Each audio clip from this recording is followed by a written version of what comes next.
তনু তোকে আমি আজকে দেখাচ্ছি যে লাস্টে 5 থাকলে মানে 15, 25, 35, 45 এদের বর্গ সহজে কিভাবে করবো গুণ না করে। দেখ দেখ এখানে এখনটা ধরো 15-র বর্গ করবি, 15 স্কোয়ার, লাস্টে 5 থাকলে তুই আগেই লিখবে এখানে 25, আর এই একটা এর সাথে 1 বাড়াবি, 1 আর দুটো গুণ করবি, দিয়ে 1 বাড়িয়ে দুটো গুণ করে কত হবে 2, তাহলে 225। এইভাবে যদি আমি করি 25-এর বর্গ, 25-এর বর্গ করবো, এই 5-এর জন্য আমি আগেই 25 লিখবো, আর এর সাথে বলেছি যে 1 বাড়িয়ে নিবি, দিয়ে 3 দুগুণে 6, 625।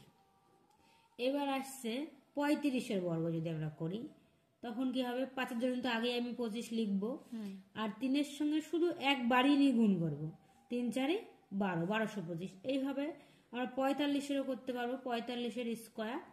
তাহলে এই 5-এর জন্য 25 লিখছি, আর সাথে এর সাথে 1 বাড়াবো, বাড়িয়ে 5 হয়, 4 5 20, এটা অ্যান্সার। এইভাবে যতই করিস না কেন, লাস্টে 5 থাকলে এই রুলে হয়ে যাবে, গুণ করা লাগবে না।